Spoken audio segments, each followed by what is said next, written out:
안녕하세요. 저는 서울에 사는 간호사 수진입니다.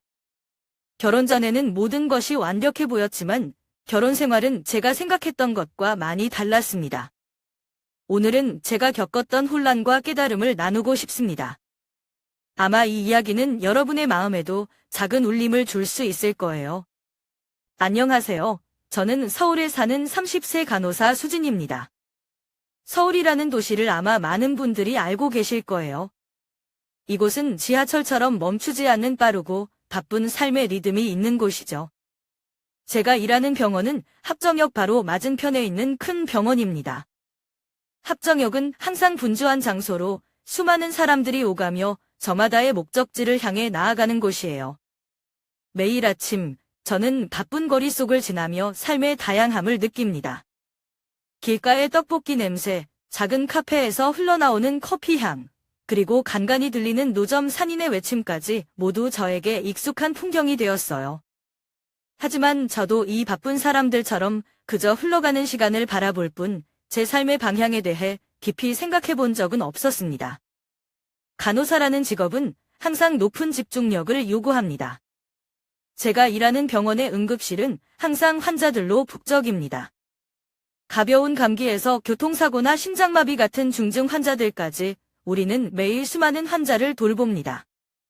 한순간의 방심도 큰 결과를 초래할 수 있기 때문에 저와 동료들은 항상 긴장 속에서 일합니다. 특히 야간 근무는 저에게 가장 큰 도전입니다. 시계의 초침이 천천히 움직이는 것처럼 느껴지지만 피로는 너무나 빨리 찾아옵니다. 새벽 2시쯤이 되면 왜 이 직업을 선택했는지 스스로 묻곤 합니다. 하지만 환자들의 고맙습니다라는 말, 치료를 받은 후 그들의 안도하는 표정을 보면 이 일을 하는 이유를 다시금 깨닫게 됩니다. 대부분 사람들은 제가 긴 근무를 마친 후 충분히 쉴 수 있을 거라고 생각하지만 현실은 그렇지 않아요. 아침에 퇴근한 후에도 저는 바로 잠들 수가 없습니다. 대신 조용한 거리를 산책하거나 24시간 운영하는 카페에 들러 라떼 한 잔을 시키고 창밖을 바라보며 서울이 천천히 깨어나는 모습을 관찰하곤 합니다. 한때는 이런 일상조차 사랑스러웠습니다. 하지만 제 결혼 생활에 문제가 생기면서 모든 것이 변하기 시작했습니다. 최근에는 작은 기쁨조차 느낄 수 없고 오히려 제가 만들어낸 일상의 소용돌이에 갇혀버린 기분입니다. 겉으로 보면 제 삶은 안정적으로 보일지도 몰라요. 하지만 속으로는 점점 지쳐가고 있어요. 단순히 업무 스트레스 때문만이 아니라 저와 남편 사이에 생긴 보이지 않는 거리 때문입니다. 매일 우리는 오늘 어땠어? 또는 저녁은 먹었어? 같은 형식적인 대화만 나눕니다. 하지만 그 이상의 진솔한 대화는 이루어지지 않아요. 저는 압니다. 누구에게나 말 못할 아픔이 있다는 것을요. 하지만 침묵은 관계를 서서히 무너뜨리는 가장 날카로운 칼이라는 걸 깨달았습니다.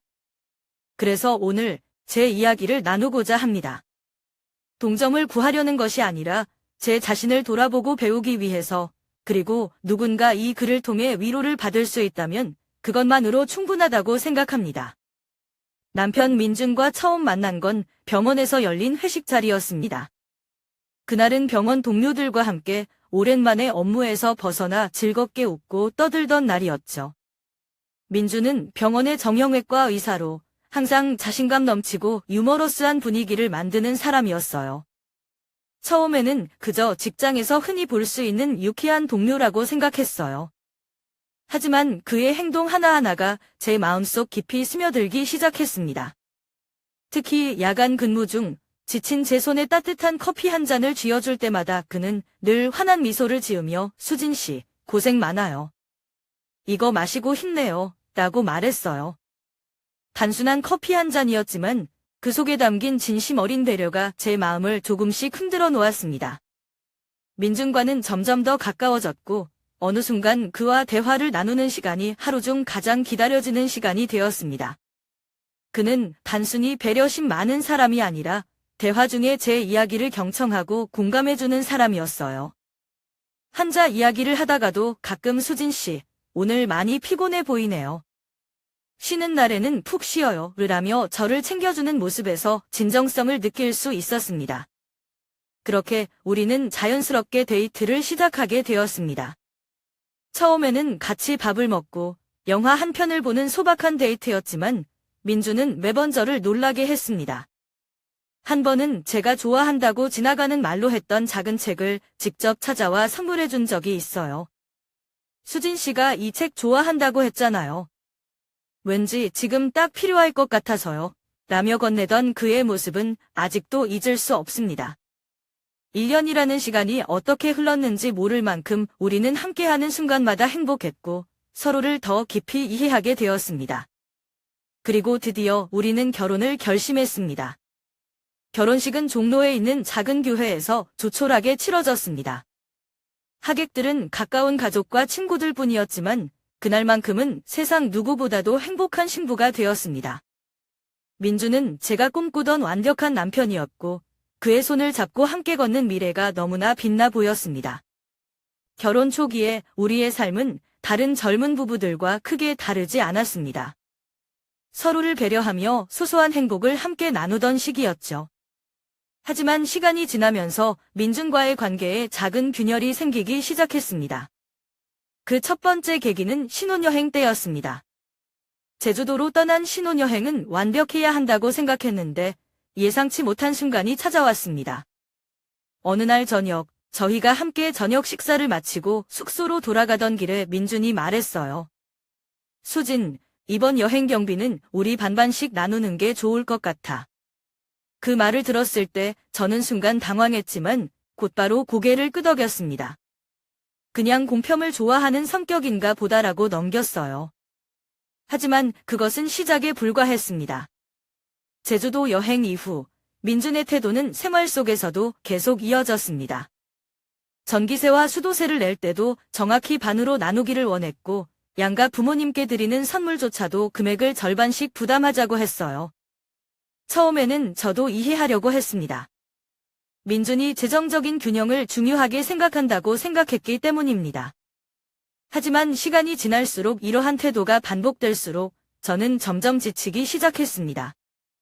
예를 들어 한 번은 민준이 우리 둘이 함께 사용하던 주방기구를 새로 사자고 했을 때 그는 정확히 반반으로 나눠서 돈을 내자고 제안했어요. 저는 속으로 결혼은 서로를 위해 함께 하는 건데 이렇게까지 나누어야 하나 라는 생각이 들었습니다. 그뿐만 아니라 민주는 제가 좋아하는 작은 사치를 사려 할 때에도 꼭 지출 내역을 확인하려고 했습니다. 수진, 이번 달에는 이런 지출이 많았는데 이걸 사는 게 맞을까? 그는 돈을 아끼는 게 나쁘다고 생각하지 않았고 그런 그의 태도를 이해하려고 노력했지만 저도 사람이기에 마음 한구석에서는 서운함이 쌓여갔습니다. 시간이 흐르면서 저는 우리가 함께 꿈꾸던 가정을 꾸려가고 있다는 느낌보다 그냥 같은 집에 사는 룸메이트처럼 느껴지기 시작했습니다. 예전에는 민준과의 대화가 기대되고 그의 배려가 저를 행복하게 했는데 이제는 대화조차도 의무적인 것처럼 느껴졌습니다. 어느 날 저는 그와 차를 마시며 조심스럽게 이런 감정을 털어놨습니다. 민준, 요즘 우리가 서로 너무 계산적이 된 것 같아.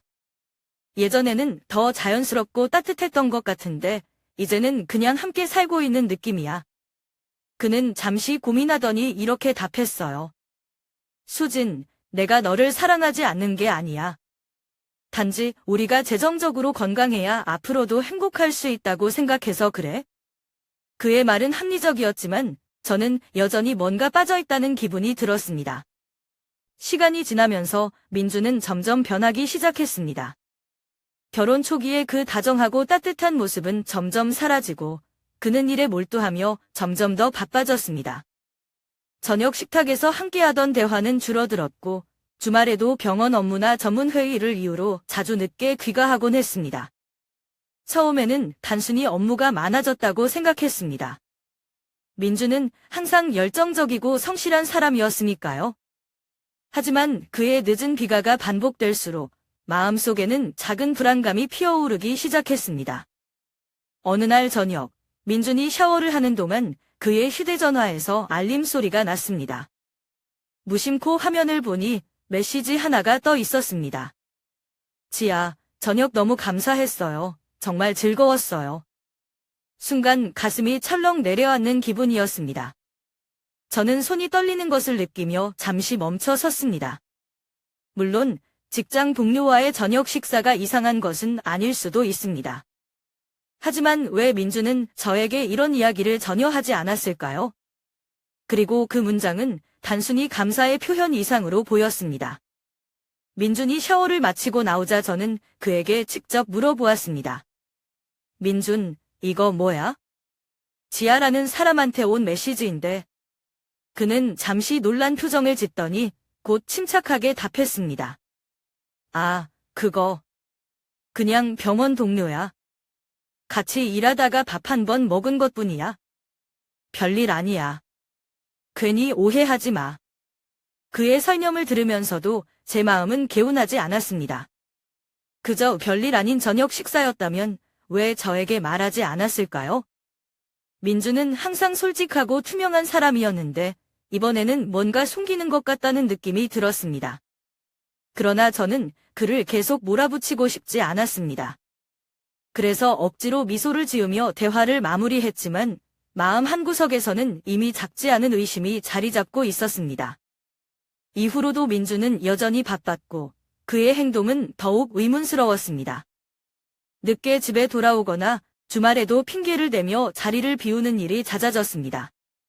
저는 그가 전과 달리 멀어진 것 같아 마음이 무거워졌습니다. 하지만 그를 신뢰하려는 제 마음과 의심 사이에서 갈등하며 결국 아무 말 없이 지켜보기로 했습니다. 이 문제를 어떻게 해결해야 할지 막막했지만 진실을 알아내기 전에는 섣불리 행동할 수 없다고 생각했죠. 그날은 여느 때와 다름없이 바쁜 근무 중이었습니다. 환자들로 가득 찬 응급실에서 정신없이 일하던 중 의사실로 호출을 받았습니다. 민준이 갑작스러운 수술 일정으로 인해 중요한 회의에 참석할 수 없게 되어 제가 대신 참석해달라는 요청이었습니다. 회의실로 향하면서도 저는 여전히 머릿속에 이전의 의심스러운 상황들이 맴돌고 있었습니다.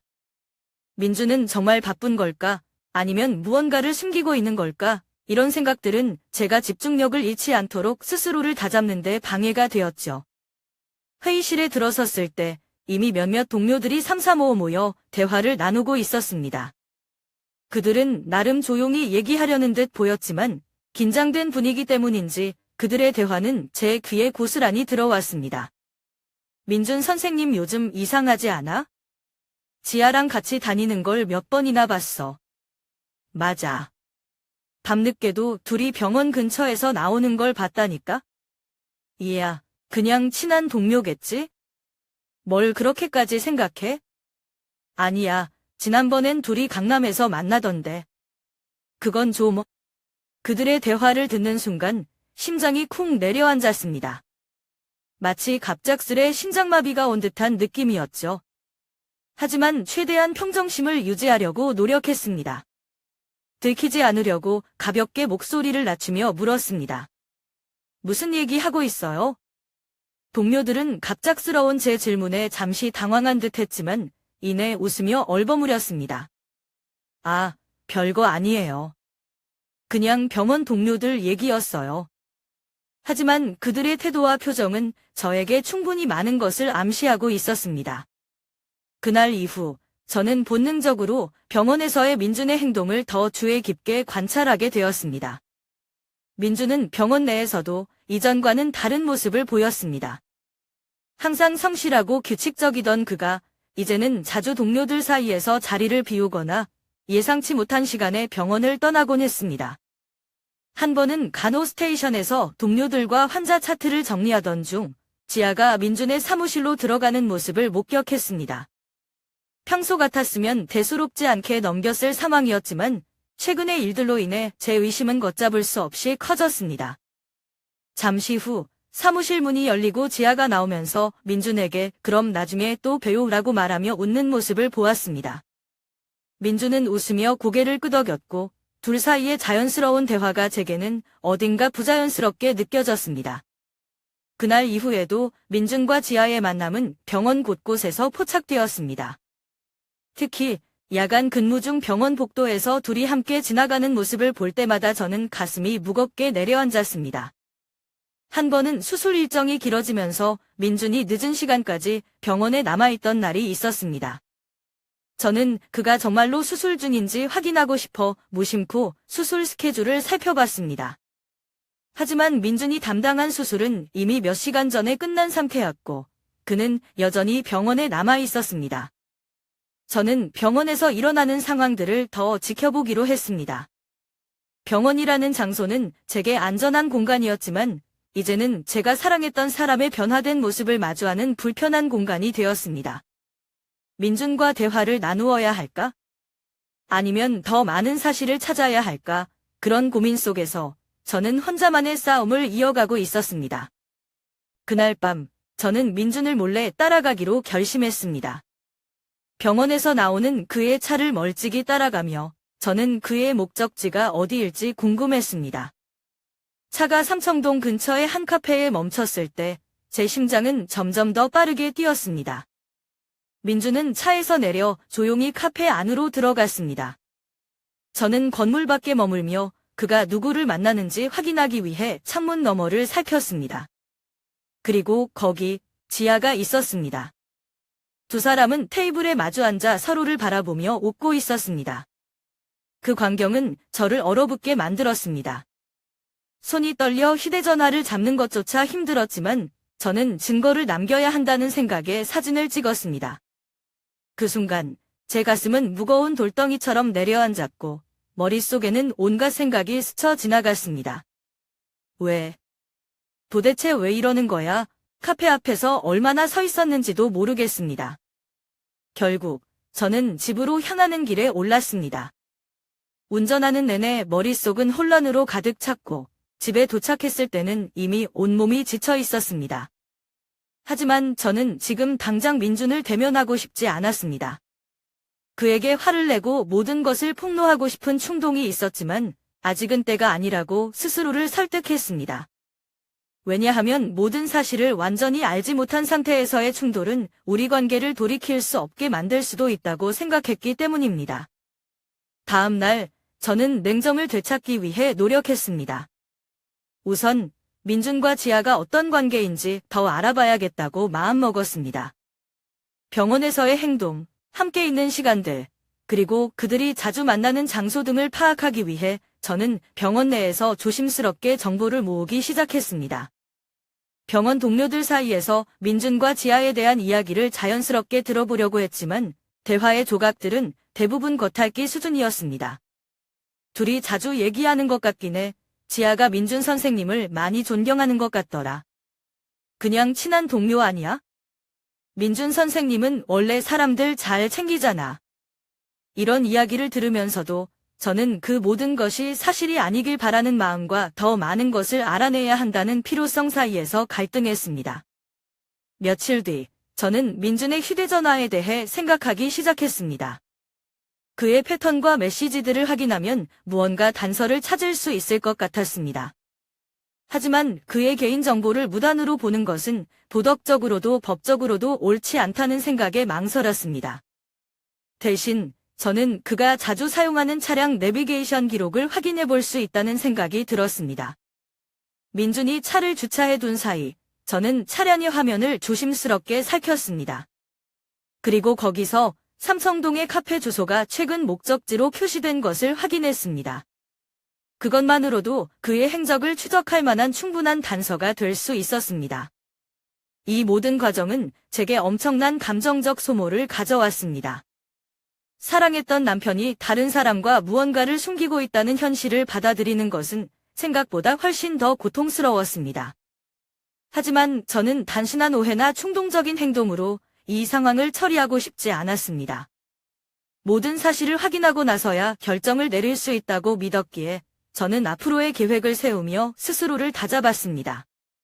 지아와 직접 대화를 나누기로 한 결심은 저를 오랫동안 괴롭혀온 의심을 풀기 위한 첫 번째 단계였습니다. 병원에서 그녀를 만났을 때 저는 최대한 평정심을 유지하려고 노력했습니다. 그저 사소한 대화를 나누는 것처럼 보이기 위해 일부러 미소를 지으며 말을 꺼냈습니다. 지아 씨, 요즘 민준과 자주 함께 있는 모습을 봤어요.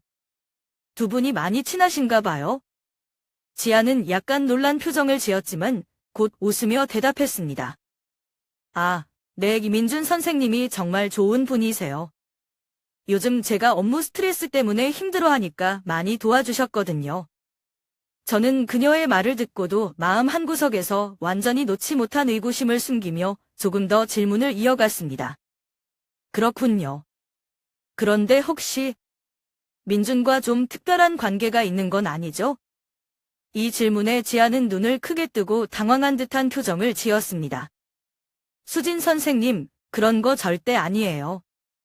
제가 민준 선생님께 많이 의지한 건 사실이지만 그건 순전히 직장 동료로서의 관계예요. 사실 저 얼마 전에 다른 사람과 약혼했어요.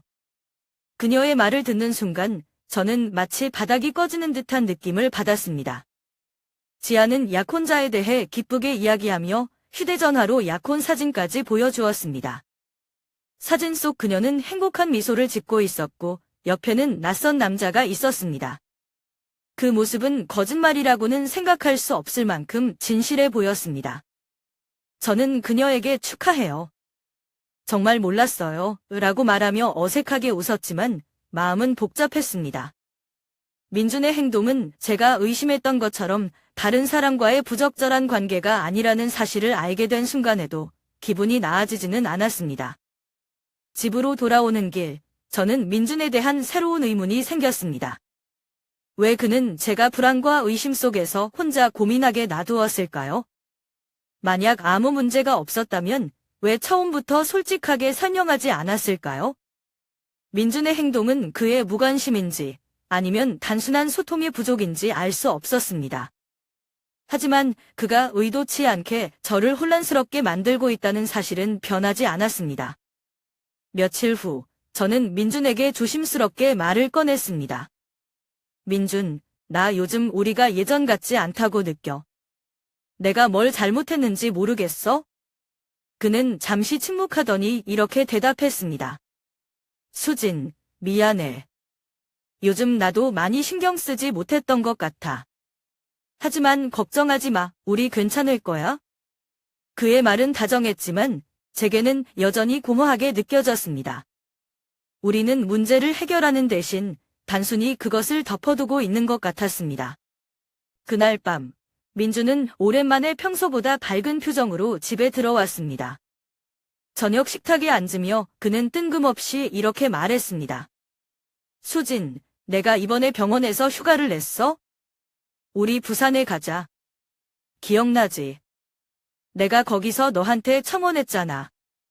그의 말에 저는 놀라기도 했고 한편으로는 설레는 마음이 들었습니다.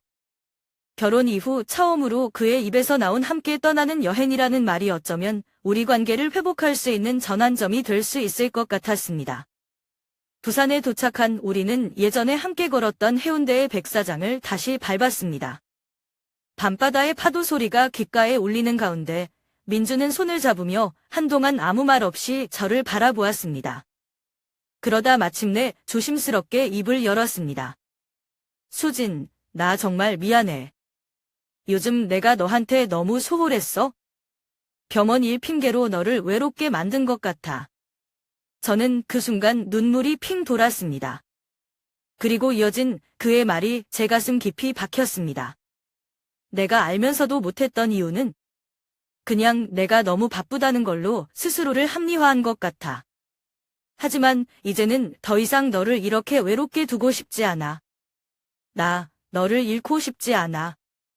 그의 진심 어린 사과에 저는 그동안 쌓였던 감정들이 한꺼번에 터져 나왔습니다. 저는 눈물을 멈추지 못한 채 말했습니다. 나도 미안해, 민준. 우리 둘 다 서로에게 너무 무관심했어. 다시 시작하고 싶어. 그날 밤, 우리는 오랫동안 이야기를 나누었습니다. 서로가 느꼈던 감정, 소통의 부족, 그리고 앞으로 어떻게 더 나은 관계를 만들어갈 수 있을지에 대해 솔직히 말했습니다. 우리는 몇 가지 규칙을 정하기로 했습니다. 서로의 하루를 공유하기, 매일 밤, 짧게라도 각자의 하루에 대해 이야기하며 서로의 감정을 나누기로 했습니다. 시간 함께 보내기, 한 달에 한 번은 꼭 특별한 날을 만들어 함께 시간을 보내기로 약속했습니다. 오해는 대화로 풀기, 의심이나 오해가 생길 경우 즉시 솔직하게 대화를 나누기로 했습니다. 이 약속들은 간단해 보였지만 우리 둘 모두에게는 다시 서로에게 집중하기 위한 중요한 첫걸음이었습니다. 여행 마지막 날, 민주는 저를 위해 특별한 저녁 식사를 준비했습니다. 작은 로컬 식당에서 싱싱한 회와 따뜻한 국물을 나누며 우리는 오래전 데이트를 하던 시절로 돌아간 듯한 기분을 느꼈습니다. 그는 식사 중간에 제 손을 잡고 말했습니다. 수진, 우리 부산에서 다시 시작한다고 생각하자. 내가 더 잘할게. 저는 웃으며 대답했습니다. 그래, 우리 함께 노력하자. 서울로 돌아온 후 우리의 관계는 조금씩 달라지기 시작했습니다. 민주는 더 자주 저를 챙기고 저는 그에게 더 솔직하게 제 감정을 표현하려고 노력했습니다. 작은 변화들이었지만 그것은 우리의 관계에 큰 영향을 미쳤습니다. 물론 앞으로도 어려운 순간은 있겠지만 부산에서의 그 약속들이 우리에게 새로운 희망을 심어주었습니다. 우리는 이제 더 이상 과거에 얽매이지 않고 서로의 마음을 다시 연결하며 함께 나아가기로 결심했습니다. 저와 민준의 결혼은 완벽하지 않았습니다. 여전히 가끔씩 의견 충돌이 있고 서로에게 실망할 때도 있습니다. 하지만 이번 부산 여행 이후 우리는 중요한 사실을 깨닫게 되었습니다. 결혼이란 완벽한 두 사람이 만나는 것이 아니라 서로의 부족함을 채워가며 함께 성장하는 과정이라는 것입니다. 저는 결혼 초기에 완벽한 부부라는 환상을 품고 있었습니다. 서로 다투지 않고 항상 행복하고 모든 것을 공유하며 이상적인 관계를 유지하는 것이 결혼의 목표라고 생각했죠. 하지만 결혼 생활을 하면서 그런 생각이 얼마나 비현실적인지 깨달았습니다. 우리는 둘 다 바쁜 직업을 가진 사람으로서 때로는 서로에게 소홀할 수밖에 없는 순간들이 있었습니다. 하지만 중요한 것은 그 소홀함을 인식하고 그때마다 다시 서로에게 다가가려는 노력입니다. 민주는 지금도 바쁘게 일하지만 이제는 하루 중 잠깐이라도 저와 대화를 나누고 작은 관심을 보여주려 합니다. 저 역시 그가 힘들어할 때 더 많이 이해하려고 노력합니다. 결혼에서 가장 중요한 요소 중 하나는 책임감입니다. 우리는 각자의 역할과 책임을 나누어 가정이라는 공동체를 유지해야 한다는 것을 깨달았습니다. 예를 들어 집안일이나 재정관리와 같은 일들을 함께 분담함으로써 서로가 동등한 파트너임을 느낄 수 있게 되었습니다. 또 다른 중요한 요소는 신뢰입니다. 이번 일을 통해 저는 신뢰를 잃는 것이 얼마나 관계를 어렵게 만드는지 배웠습니다. 작은 오해가 큰 갈등으로 번질 수 있다는 사실을 깨닫고 우리는 의심이 생기면 즉시 대화로 풀기로 약속했습니다. 신뢰를 회복하는 과정은 쉽지 않았지만 그 덕분에 우리는 더 단단한 관계를 만들 수 있었습니다. 이 이야기를 통해 여러분께 전하고 싶은 메시지가 있습니다. 만약 여러분이 저와 같은 상황에 처해 있다면 잠시 멈추고 스스로에게 질문해 보세요. 내가 이 관계를 위해 더 노력할 준비가 되어 있는가? 아니면 더 이상 이 관계에서 행복을 찾을 수 없기에 떠날 준비가 되어 있는가? 이 질문에 대한 답은 누구도 대신해 줄 수 없습니다. 하지만 한 가지 확실한 것은 자신에게 솔직해지고 진심으로 상대방과 대화하려는 노력이 무엇보다 중요하다는 것입니다. 저와 민준의 이야기는 아직 끝나지 않았습니다. 우리는 여전히 배우고 성장하고 서로를 더 이해하려고 노력하고 있습니다. 완벽하지 않지만 그 불완전함 속에서 함께 더 나은 미래를 만들어가고 있습니다. 여러분도 자신의 관계에서 무엇이 중요한지 고민해 보시길 바랍니다. 때로는 포기하는 것이 정답일 수도 있지만 그보다 더 가치 있는 것은 함께 싸우고 함께 극복해 나가는 여정일지도 모릅니다.